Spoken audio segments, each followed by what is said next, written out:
Reserva Federal, Pablo García, que ha ocurrido exactamente todo esto. Director de Divacons Alpha Value. Buenísimas noches, ¿cómo está?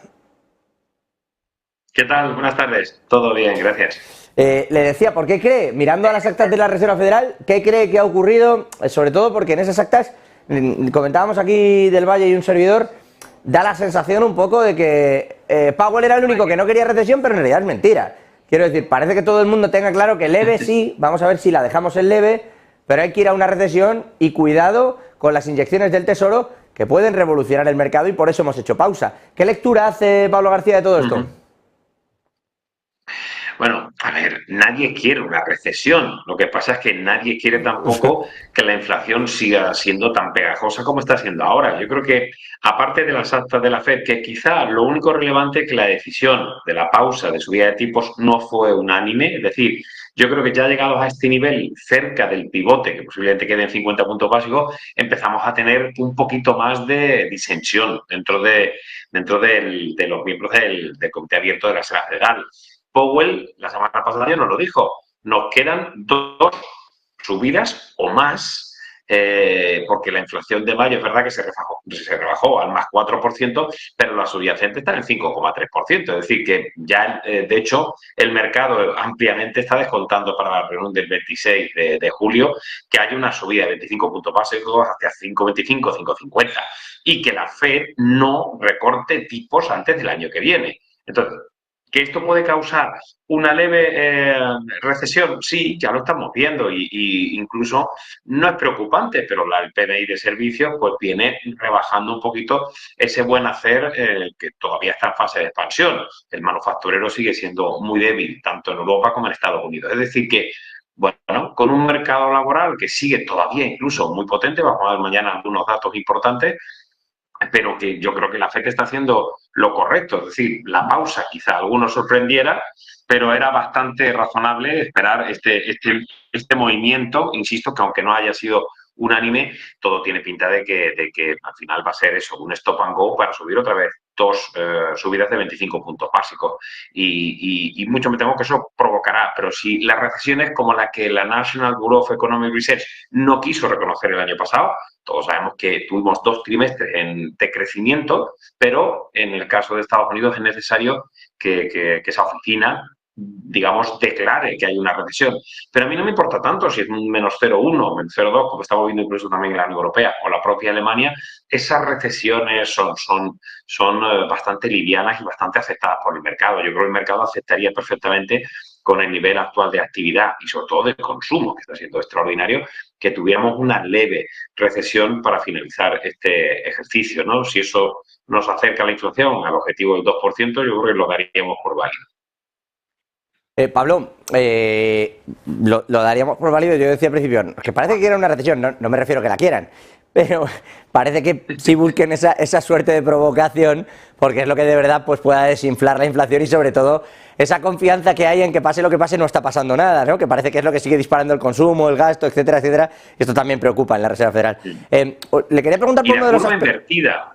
La curva invertida es preocupante porque mañana llevamos en el diario Mercados de Divacons Alpha Value el que la inversión de la curva es obvia, pero ese mantenimiento de la inversión de la curva durante 260 sesiones ya, de una forma muy importante que nos llevaría a los años 80, ¿no? Es decir, que por algún lado tiene que estallar después de ese easy money que estemos en esta inversión tan importante que hacía décadas que no teníamos. Claro, eso además, pero le iba a preguntar yo por ese asunto concreto de las inyecciones de dinero al mercado. Esto de que llegara el Tesoro ahora a inyectar aquí liquidez a base de venta y de colocación de deuda, más que venta, colocación de deuda y de bonos, etcétera, etcétera, los veíamos subiendo casi un 4, en algún punto ese bono a 10, pero le decía, llega muchísimo dinero y nos aventurábamos aquí. La pausa se debe también en buena parte a que teme que entre las ventanas de liquidez, el dinero que está llegando y unas subidas de tipos, de repente vuelva a ocurrir lo que ocurrió en Silicon Valley Bank. Bueno, es muy posible, yo creo que es una buena apreciación y de hecho nos hemos acostumbrado a tanta masiva liquidez en mercado que pues, eso ha provocado un shock. Y lo que hemos visto es que los mecanismos de transmisión de la crisis de Silicon Valley Bank fueron muy rápidos. También hay que reconocer que la actuación de la Fed fue bastante rápida. Es posible, ya Janet Yellen, la secretaria del Tesoro, ya lo ha comentado, que bueno, estamos teniendo una restricción monetaria que nos está haciendo parte del trabajo.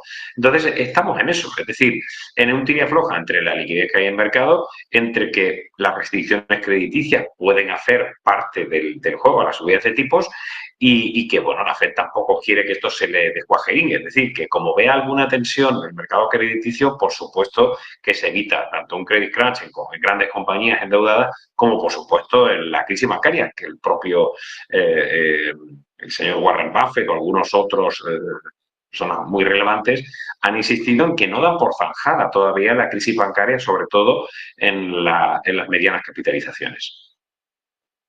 Le pregunta del Valle, Pablo. Pablo, dentro de estas actas, bueno, ¿qué tal? Hola, ¿cómo estás?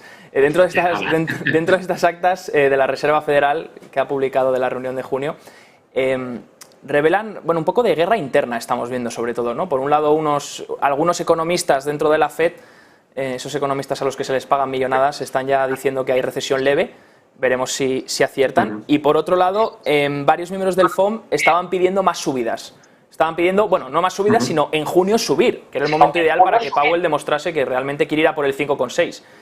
Hasta ahora, claro, hemos pasado de un escenario donde el mercado valoraba bajadas de tipos en los swaps para 2023 a un escenario donde ahora mismo no se baraja ningún tipo de bajada de tipos en todo el año. El mercado no ha descontado esto, entiendo, porque la renta variable ya parece ser que ha perdido totalmente la correlación con lo que tenía en 2022, que era un poco esos tipos de interés en los tramos largos. Totalmente de acuerdo, y lo hemos comentado en alguna tertulia hacía tiempo. Yo no entendía porque el mercado estaba descontando, incluso recuerdo hace tan solo 3 meses, hasta recortes de tipos para el verano. Yo decía, no tiene ningún sentido, porque además Powell lo había dicho. Después, antes de pivotar, vamos a hacer un wait and see. Entonces, es que materialmente no había tiempo. Para mí no tenía sentido, pero es verdad que todas las tablas que manejamos los economistas veíamos que efectivamente el consenso estaba especialmente bullish.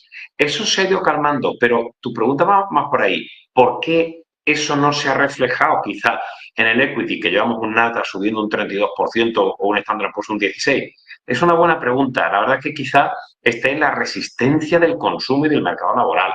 Es decir, si al final el consumo son más de 2/3 del PIB, pues oye, mientras que siga el crecimiento, albricias. Pero yo creo que el mercado debería empezar a tener un tono un poquito menos bullish, sobre todo pensando que el segundo semestre podíamos tener una desaceleración. Lo que pasa es que este año yo le llamo el año de la tortilla, porque todos esperábamos que el primer semestre fuera, bueno, pues un poco más suave y que fuera ganando tracción para el segundo semestre, ya pivotando la Fed, y sin embargo ha sido lo contrario. Yo cerraría el chiringuito con un más 32% del Nasdaq, con un más 16% del Standard Poor's o con un más 15-16% del Eurostock. Y bueno, ya no hay que decir de casi el 28% del Nikkei. Es decir, que la pregunta clave es, posiblemente el año esté hecho y a partir de aquí haya más desavenencias dentro de la Fed, que es lo que comentaba, efectivamente lo que tú has dicho. Es decir, que empezamos a ver que cerca del pivote de tipos, ya sean 25 o 50 puntos básicos más, van a empezar pues, a chirriar entre los Dobbies y los Hawkins.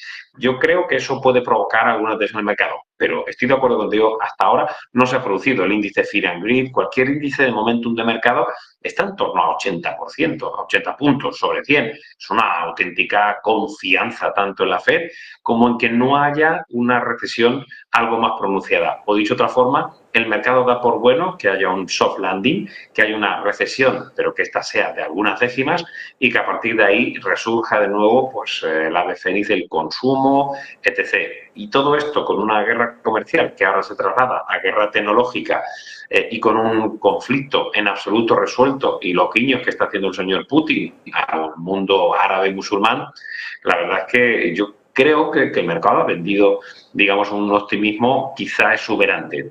Nuestras carteras están cargadas de tecnología porque no encontramos otra cosa mejor donde invertir con más visibilidad de cara a los resultados, pero no sé, creo que estas publicaciones de resultados del primer semestre y las expectativas del segundo semestre van a ser importantísimas para ver si el mercado tiene incluso todavía algo más de cancha para subir. Veremos, Pablo. Como bien dices, el consumo por ahora es lo que está manteniendo ahora mismo la economía. Vemos cruceros sacando números récords, aerolíneas, la gente que sigue consumiendo.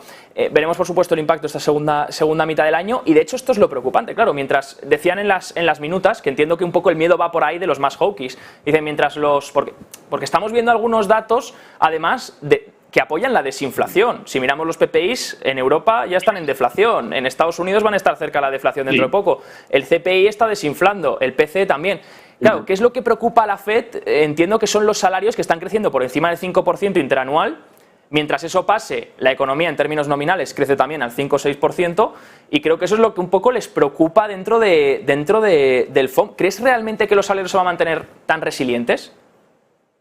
No debería. Es decir, al final estamos hablando del precio del dinero, que es al final el tipo de interés, y las restricciones crediticias. Es decir, si eso se cumple, es prácticamente imposible, y por la curva de Phelps no podría cumplirse que el empleo no se resienta. Esto ha aguantado muy bien, pero tenemos que empezar a ver algunos datos que, si siguen subiendo los salarios, es materialmente imposible mantener. Y claro, cuando uno ve que las tasas de empleo empiezan a ser un poquito peores, restringes un poco el consumo, es decir, echas un poco el freno cuando ven que despiden a tu vecino o cosas así. Eso todavía es extraordinario, pero no se está produciendo de una forma importante. Vamos a ver los JOLTS de mañana, que venían de 10 millones y vamos a estar posiblemente un poquito por debajo, pero son cifras extraordinarias. Con lo cual, mientras que eso se mantenga, es muy complicado que el optimismo desaparezca del mercado. Pero el efecto está ahí, es decir, es que después del easy money tiene que llegar. Lo que pasa es que a veces, como casi todas las veces, el mercado siempre reacciona mucho más rápido, y los efectos de la inflación y sobre todo de la desaceleración del consumo y del empleo son mucho más lentos, ¿no? Eso es un poco la historia. Yo creo que el juego de expectativas está por todo lo alto. Simplemente las expectativas son muy altas, pero se han cumplido. Los resultados, yo me equivocaba, y nuestro análisis era mucho más comedido de cara al crecimiento tanto de ventas como de beneficios, porque el caso de las ventas es muy curioso. El volumen no está subiendo y son los precios los que han hecho en el mix volumen-precio lo que ha hecho subir las ventas. Pero de momento siguen sin caer de una forma tan apreciable, quitando, por supuesto, el componente de energía, ¿no? Que es el que de verdad ha caído. Los precios de alimentos, aunque están empezando a ser menos potentes, se están resistiendo, ¿no? Así que, bueno, las empresas están manteniendo márgenes, están dando unos beneficios extraordinarios, quitando casos muy, muy puntuales, un Sartorius, un Getinge, que han hecho profit warning, pero de momento estamos en época precisamente profit warning, y de las megabit techs, de las 8, no ha habido nadie, y tampoco las típicas SAP o Nokia o no sé, alguna compañía que solía a veces desalentar, pero si es que hasta H&M ha dado unas ventas del mes de junio extraordinarias, ¿no? Y subió el mercado un 18%. Yo he sido muy cauteloso, mucho más que mis analistas, ¿no? Nosotros que estamos todos en el extranjero, pues los analistas extranjeros suelen ser un poquito más moderados, y sin embargo con el sector autos hemos visto como Renault ha subido sus guías, hemos visto las buenas cifras de producción y de entrega de Tesla, y hemos visto el sector retail dando unas cifras en Inditex y H&M simplemente extraordinarias. Por lo tanto, si esos son los sectores ligados al consumo y están publicando muy bien, de momento, pues insisto, el optimismo perdura. La gente se está... Las hemos mantenido en ese tono, pero somos un poquito conservadores de cara al segundo semestre. La gente se está gastando el dinero. Vamos a ver el segundo semestre, pero la gente ahora es verdad que no está con la sensación de que vaya a vivir una crisis. Pablo García, director de Odiva con Alfa Value, como siempre a estas horas y con ese análisis. Gracias. Buenas noches. Un placer. Buenas noches a los dos. Chao. Nosotros vamos a mirar a todas las noticias del día, empezando por